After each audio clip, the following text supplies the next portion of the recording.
The impacts continued overhead, growing more erratic with each passing moment. The Shadow Stalkers, creatures that normally dominated the night in this zone with absolute authority, were acting as if something had fundamentally altered the natural order of the first ring. Their behavior spoke of primal fear, an emotion these predators rarely experienced. The assistant seemed eager to protest that they were taking a student seriously, but another pattern of impacts interrupted him, this one more urgent than the last. The rhythmic pounding against the tent's protective fabric carried an unmistakable message of panic. The impacts persisted above the tent, the Shadow Stalkers' erratic behavior becoming increasingly evident.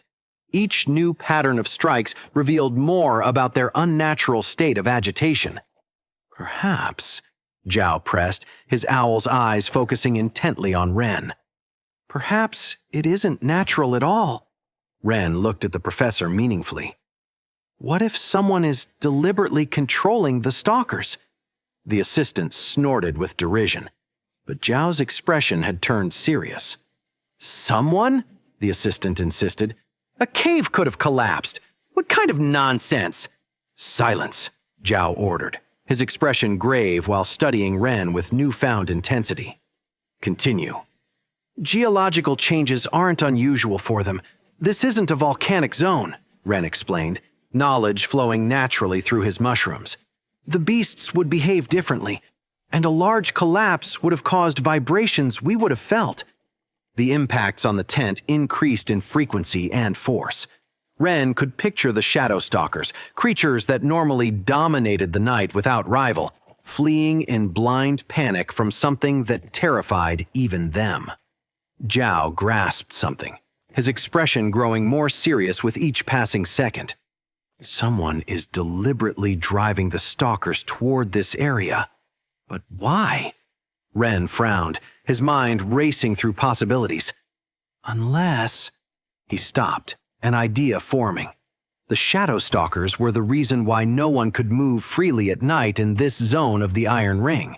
If someone wanted to ensure that no one could escape... Professor, the assistant finally seemed to grasp the gravity of the situation. Should we evacuate the camp? No, Zhao shook his head decisively. Such a move would only alert whoever is behind this, for now. Something changed in Zhao's expression, a shift from concerned teacher to battle-ready warrior. His owl manifested completely, wings extending to their full, impressive span, each feather gleaming with contained power. Ren? His voice was low but firm. Stay here.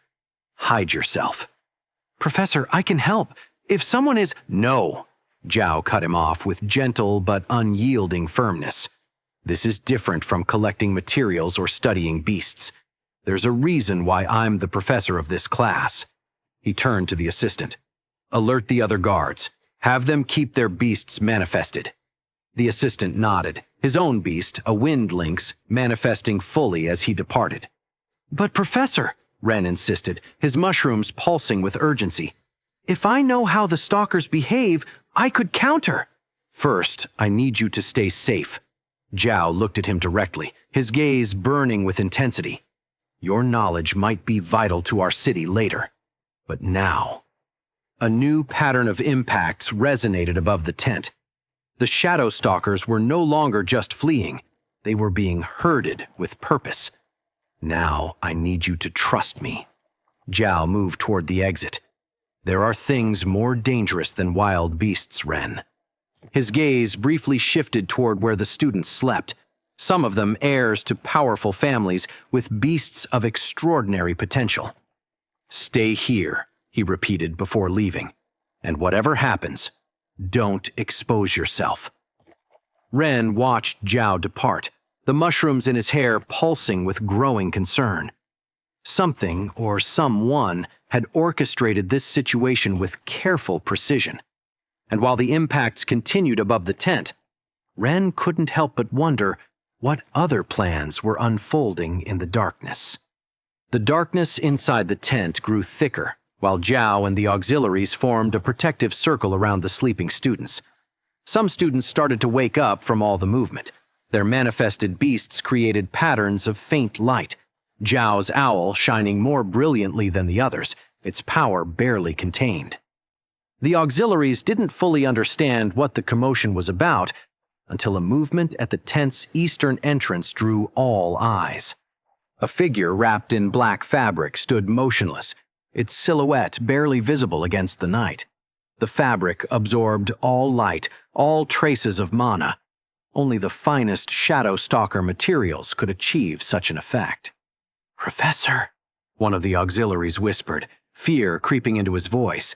Before he could complete his warning, another figure appeared at the western entrance, then a third in the north, a fourth in the south, each identical to the last, their forms completely hidden by the black fabric that seemed to devour light itself. A student let out a choked cry when the figures began to move. Their bodies seemed to flow beneath the fabric, as if their forms weren't entirely human. With synchronized movements, they drew what appeared to be curved blades that gleamed dully in the dim light. Zhao stepped forward, his owl spreading its wings in warning, but stopped when the figures pressed their blades against the tent's fabric. Small cuts appeared where the edges touched the material, the protective enchantments struggling against the weapons. "Don't try it, Zhao," a voice resonated from outside. Authoritative, cold, with a metallic echo suggesting some kind of mask. "You know what will happen if the tent breaks." The Shadow Stalkers' impacts on the roof intensified, as if emphasizing the threat, their frenzied movements promising swift death to anyone exposed to the night. "There are more than 50 students here," Zhao responded, his voice tense but controlled. "Most are barely 10 years old." "Then it would be a shame if something happened to them." The voice seemed to smile. "Surrender. No one has to die tonight." The blades pressed deeper, the cuts extending like dark veins across the protective fabric. In the darkness, the figures seemed to grow more menacing, their silhouettes distorting with increasing mana tension. "Last warning." The voice acquired a more threatening tone. "Lower your wings, Zhao, or we'll see how long these children can survive when the tent falls and the stalkers enter their feeding frenzy." The sound above their heads was deafening now. Dozens, perhaps hundreds of Shadow Stalkers hammering against the protection. Hungry, maddened, waiting. Wait, that's not the end. You've just had a free taste. Now get the full story on the Pocket FM app, link in description. Check out our next video and playlist, and don't forget to like, share, and subscribe.